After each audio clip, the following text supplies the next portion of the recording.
বাদশা নির্দেশ দিল সেনাবাহিনীর সদস্যরা, আব্দুল্লাহকে এখানে মেরো না, আব্দুল্লাহকে পাহাড়ের উপরে নিয়ে যাও, পাহাড় থেকে ফেলে আব্দুল্লাহকে মেরে দাও। সেনাবাহিনীর সদস্যগুলি আব্দুল্লাহকে পাহাড়ের উপরে নিয়ে চলে গেল, পাহাড় থেকে ফেলে দিবে।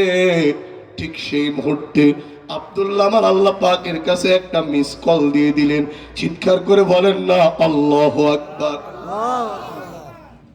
প্রশ্ন করতে পারে, হুজুর এত শুনলাম, কোন হুজুর তো আল্লাহ পাকের কাছে মিস কল দেওয়ার কথা বললো না, আপনি কোন দলিলের ভিত্তিতে বললেন আল্লাহর কাছে মিস কল দেওয়া যায়?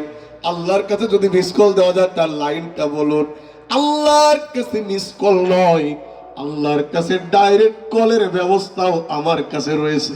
আমি কি আপনাদের বলে দেব? وَمِنَ اللَّيْلِ فَتَهَجَّدْ بِهِ نَافِلَةً لَكَ عَسَىٰ أَن يَبْعَثَكَ رَبُّكَ مَقَامًا مَحْمُودًا। চিৎকার করে বলেন আল্লাহু আকবার। আল্লাহর কাছে ডাইরেক্ট কল দেওয়ার ব্যবস্থা হলো তাহাজ্জুদের নামাজ। রাত যখন 3 ভাগের 2 ভাগ ফুরিয়ে যায়, রাত যখন 3 ভাগের 2 ভাগ ফুরিয়ে যায়, আমার আল্লাহ পাক প্রথম আসমানে নেমে আসে। প্রথম আসমানে নেমে এসে বলে, বান্দা কার কি প্রয়োজন তোরা আমাকে বল, তোর চাকরি দরকার, তোর ব্যবসা দরকার, তোর কি দরকার? وَنَحْنُ أَقْرَبُ إِلَيْهِ مِنْ حَبْلِ الْوَرِيدِ। বান্দারে আমাকে ডাকো, আমি তোমার ডাকে আমি তোমার একদম নিকটে। وَقَالَ ادْعُونِي أَسْتَجِبْ لَكُمْ। আমাকে ডাকো, আমি তোমার ডাকে সাড়া দেওয়ার জন্য প্রস্তুত। ডাকতে হবে কাকে? আল্লাহকে। একটু জোরে কর আল্লাহকে। আব্দুল্লাহ পাহাড়ের উপর থেকে ডেকে বলল, মালিক এই পাহাড়ে আমাকে মেরে খেলাম, ও আল্লাহ আমাকে তুমি আরো একটু দাওয়াতি কাজের সুযোগ করে দাও, আল্লাহ এখান থেকে আমাকে বাঁচাও। আল্লাহ আব্দুল্লাহর ডাকটা শুনলেন, আব্দুল্লাহর দোয়া কবুল করলেন, একটা ফেরেশতা পাঠিয়ে দিলেন। ফেরেশতা আব্দুল্লাহকে পাহাড় থেকে আস্তে করে নামায় দিল।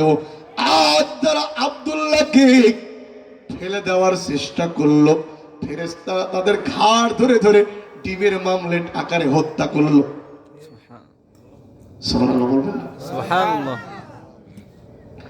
ভাইরা আমার, আব্দুল্লাহ চলে এসেছে বাসে। বাচ্চা বলছে, কি রে তুই এখনো মরিস নি? আব্দুল্লাহ বলেন, আমার আল্লাহ পাক আমাকে বাঁচিয়েছে। আল্লাহু আকবার। বাঁচানোর মালিককে জোর হলো না, আরো জোরে। এইবার বাদশা নৌবাহিনীর সদস্যদের খবর করলো, ও আমার নৌবাহিনীর সদস্যরা, আব্দুল্লাহকে সেনাবাহিনীগুলি মনে হয় টাকা খেয়েছে, ওরা ওকে বাঁচিয়ে দিয়েছে, যাও যাও আব্দুল্লাহকে পাহাড়ে নয়, তোমরা ওকে মহাসমুদ্রের ভিতর নিয়ে যে নৌকা ডুবিয়ে ওদেরকে হত্যা করে দাও, ওকে হত্যা করে দাও। নৌবাহিনীর সদস্যগুলি আব্দুল্লাহকে নিয়ে গভীর সমুদ্র অঞ্চলে চলে গেল, আব্দুল্লাহকে ডুবিয়ে দিবি।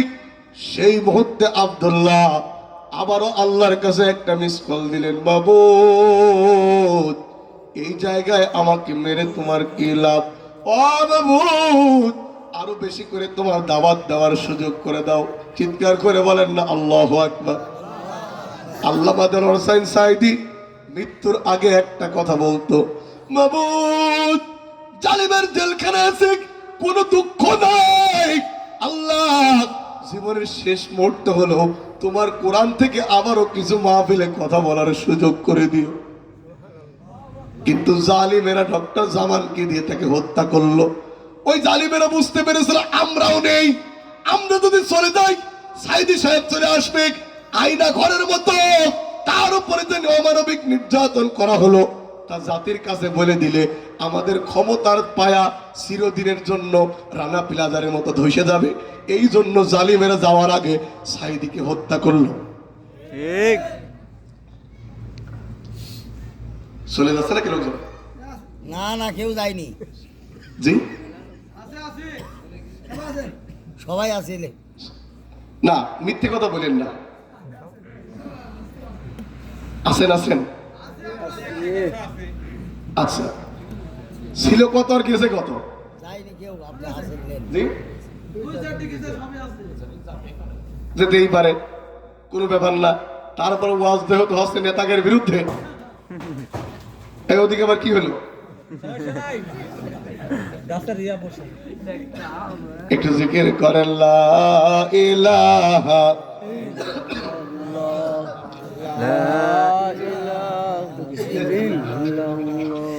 লা ইলাহা ইল্লাল্লাহ, জোরে লা ইলাহা সুবহানাল্লাহ আলহামদুলিল্লাহ লা ইলাহা লা ইলাহা ইল্লাল্লাহ মুহাম্মাদুর রাসূলুল্লাহ সাল্লাল্লাহু। এই আব্দুল্লাহর ওয়াজটুকু শুনবেন নাকি দোয়া করে দেবো? শোনান। মানে লাস্টে কি হলো এটা শুনবেন না দোয়া করে দেবো? শোনান। তাহলে সবাই স্বতঃস্ফূর্ত আওয়াজ দিতে হবে। একটু হাতটা তুলে একটা তাকবীরে মনোযোগ আকর্ষণ করছি। লিল্লাহি তাকবীর, আল্লাহু আকবার, লিল্লাহি তাকবীর। আল্লাহু আকবার। বন্ধুগণ, আমাদের শুধু ওয়াজ শুনলেই চলবে না, নামাজও পড়তে হবে। নামাজও পড়তে হবে। অনেকে চার দোকানে গিয়ে বাম হাতে চার কাপ ধরে চাতে একটা টান, আর এক হাতে বিড়ি, বিড়িতে সুখ টান দিয়ে বলে নামাজ আমি না পড়লে কি হবে? আমার ইমান এখন মাপা হবে। আল্লাহ রাসূল বলেন লা দিন আলি আল্লাহ সালাত আলাহু, যার কাছে নামাজ নেই ওর কাছে দিন নেই, ইমান নেই। নবী বলেছেন মান তারাকা সালাতাম মুতাআম্মিদান ফাকাদ কাফারা, ইচ্ছে করে যে ব্যক্তি নামাজ ছেড়ে দিল হাদিস অনুযায়ী কাফের হয়ে গেল। নাউজুবিল্লাহ বলেন। রাসূল বলেছেন মান তারাকা সালাতাম মুতাআম্মিদান ফাকাদ কাফারা, ইচ্ছে করে যে ব্যক্তি নামাজ ছেড়ে দিল হাদিস অনুযায়ী কাফের হয়ে গেল। নবী বলেন বাইনাল আবদি ওয়া বাইনাল কুফরি তারকুস সালাত, কাফের আর মুমিন চিনা যায় নামাজে। ঠিক। কাফের আর মুমিন চিনা যায় কিসে? অমিয়াত, আপনার নাম ভোটার তালিকায় মুসলমান থাকতে পারে, জন্ম নিবন্ধনের খাতায় মুসলমান থাকতে পারেন, ৬২-র পর্চায় আপনি মুসলমান থাকতে পারেন। আপনি যদি ৫ ওয়াক্ত নামাজ যদি আদায় না করেন, আপনি আর হরি বাবুর ভিতরে কোনো পার্থক্য নাই। ঠিক। নামাজ আদায় করতেই হবে। জোরে বলেন কয় ওয়াক্ত? ৫ ওয়াক্ত। প্রশ্ন করতে পারে হুজুর নামাজ পড়লে কি হবে? উত্তলু মা ওহিয়া ইলাইকা মিনাল কিতাবি ওয়া আকিমিস সালাহ ইন্নাস সালাতা তানহা আনিল ফাহশাই ওয়াল মুনকার। হে নবী, এই কিতাব তেলাওয়াত করো আর নামাজকে আদায় করো। নিঃসন্দেহে নামাজ মানুষদেরকে অন্যায় খারাপ কাজ থেকে বাঁচায়া দেয়।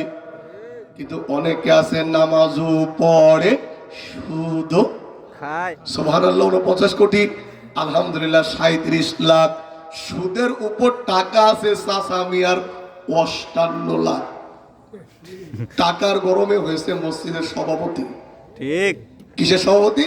মসজিদে। হুজুর যদি সুদের বিরুদ্ধে একটু ওয়াজ করে, পরে সপ্তাহ আসার আগে ইমামতি তালাক। ঠিক। কয় তালাক? ৩ তালাক। তাই হুজুর আর সুদের বিরুদ্ধে কিছু কয়টই না। মসজিদের প্রভাবশালী এক লোক আর এক লোকের বউ নিয়ে চলে গেছে, মসজিদের পর্দার বয়ান হয় না। আমরা হুজুররা এমনি বেতন ৩,০০০, তাও আবার 11 মাস বাকি। আমরা চালাক কম না, আমরা 12ই চাঁদের ফজিলত পড়ি। আর আপনাদের টার্গেট যাবেন শুক্রবারে সবাই শেষে, আসবেন পরে স্যান্ডেল নিয়ে হলেও সবার আগে। তারপরেও যদি বসতে হয়, ঠিক। বলেন তো কি হচ্ছে? এটা বলে কি হচ্ছে? ঘুম। হুজুর বলছে কাতা সোজা করি, মোবাইল বন্ধ করে করি কি? আপনি ইমাম, আপনি অর্ডার করুন কাতা সোজা করুন, মোবাইল বন্ধ করুন। যদি আমাদের ইমামগুলি বলিষ্ঠ নেতৃত্ব দিতে পারত, আল্লাহর কসম জালিম এইরকম জুলুম করার সুযোগ পেত না। ঠিক। আল্লাহ আমাদের ইমামদেরকে বলিষ্ঠ হওয়ার তৌফিক দান করুন। সবাই ৫ ওয়াক্ত নামাজ পড়বেন। খাঁটি ওয়াজ এইটুকু, হারাম বর্জন করবেন, হালালে সন্তুষ্ট থাকবেন, এই মাদ্রাসার দিকে লক্ষ্য রাখবেন, এই মাদ্রাসাকে নিজের পরিবারের একটা অংশ বানাবেন। ছেলে মেয়ে লজিং রাখবেন। ছেলে মেয়ে যদি লজিং রাখেন, কাল কিয়ামতের দিন এই লজিং এর কারণে আপনার নাজাতের ওসিলা হয়ে যাবে। স্কুল কলেজের ছেলেপেলেরা যায়, এরাও যায়, মাদ্রাসার ছেলেপেলে যখন রাস্তা দিয়ে যায়, ওদের পায়ের নিচেই আল্লাহ রহমতের ফেরেশতারা পাখনা বিছিয়ে দেয়। সুবহানাল্লাহ, একটু জোরে বলেন সুবহানাল্লাহ, সুবহানাল্লাহ, আর একটু জোরে বলেন সুবহানাল্লাহ। সুবহানাল্লাহ। তাহলে আমরা সবাই নামাজ পড়বো তো ভাই? ইনশাআল্লাহ। কেন নামাজ পড়বেন না? আল্লাহ ইচ্ছে করলে আমার মতো অন্ধ করে আল্লাহ আপনাকে বানানোর ক্ষমতা ছিল না, ছিল না। হ্যালো, আমি আমার মাকে দেখলাম না, বাবাকে দেখলাম না, এখানে কত মানুষ আছেন কাউকে দেখতে পারলাম না।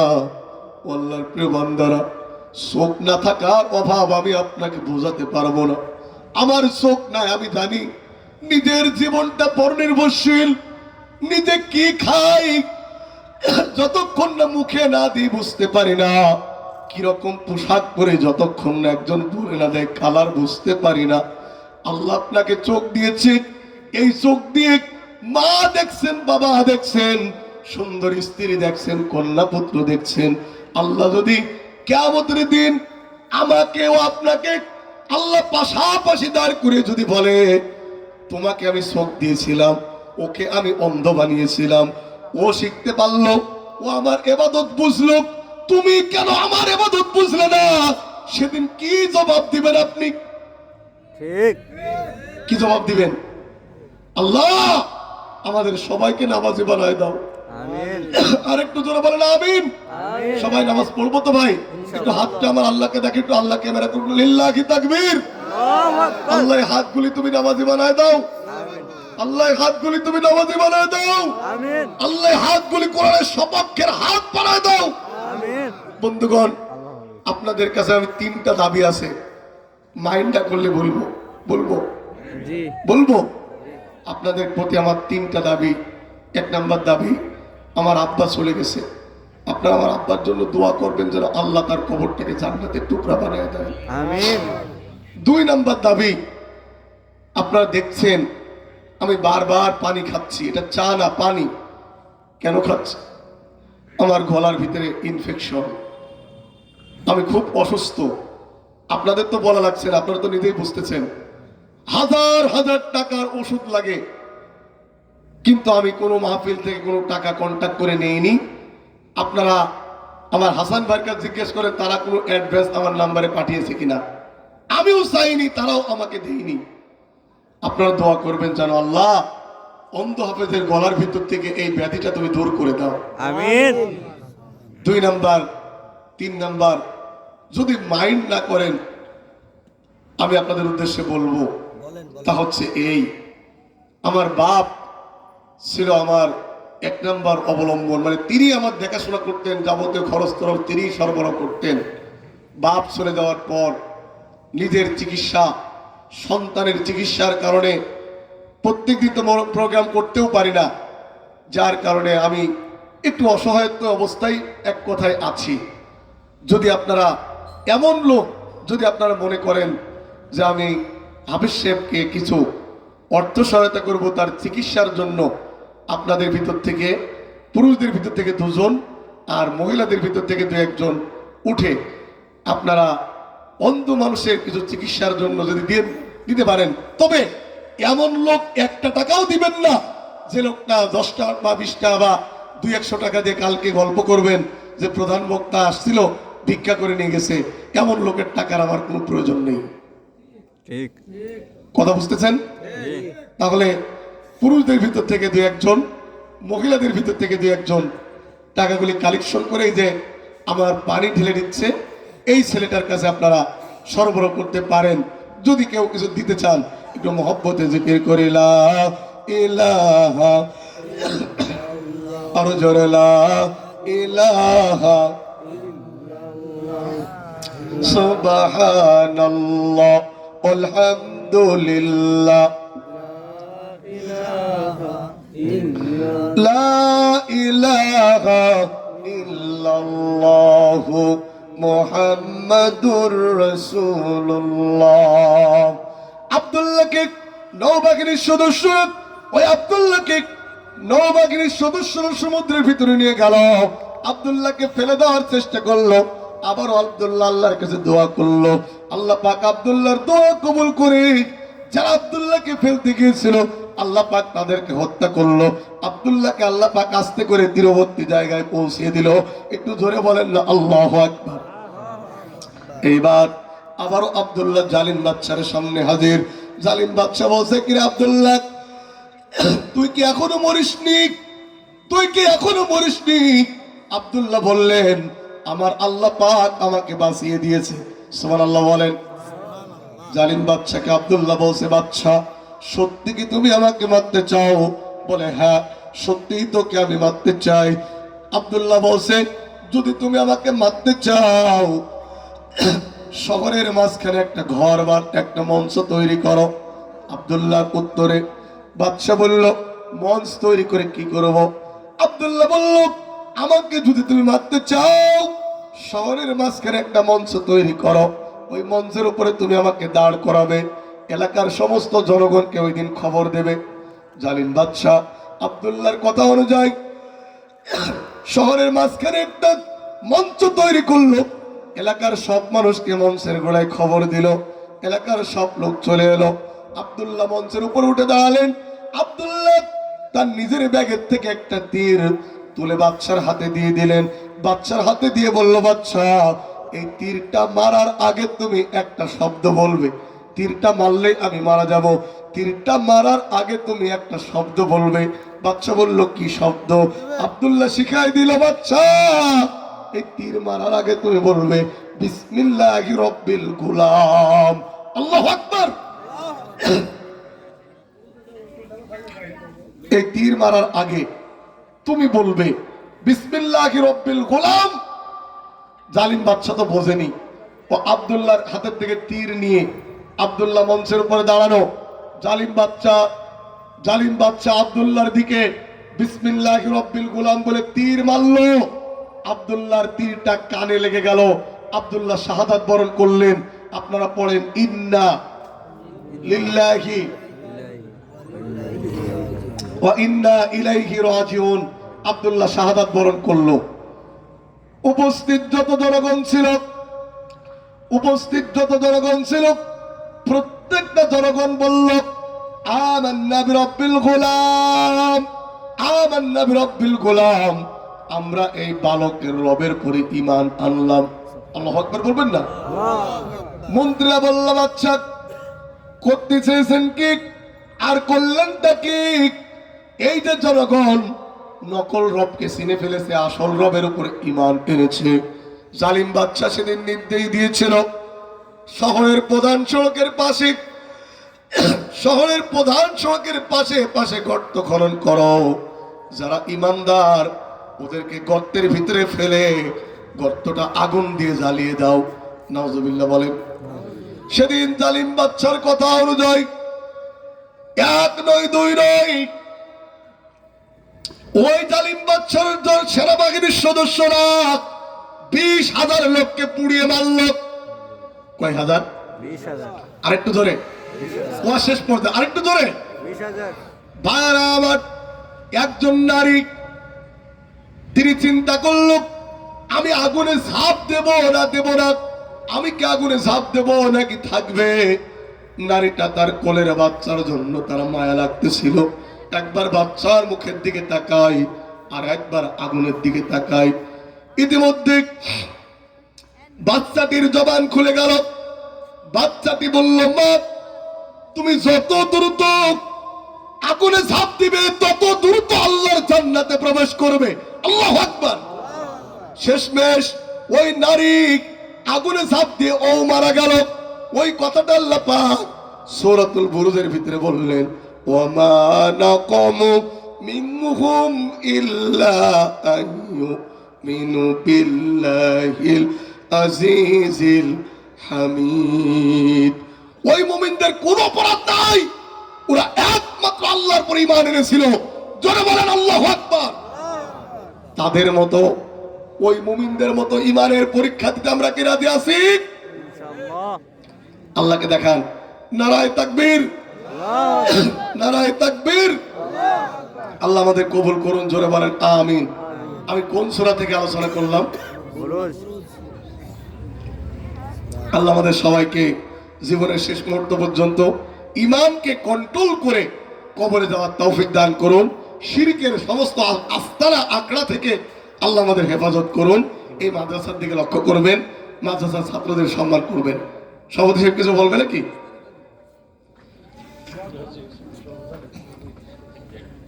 জি বলেন, মাইক দাও। আলহামদুলিল্লাহ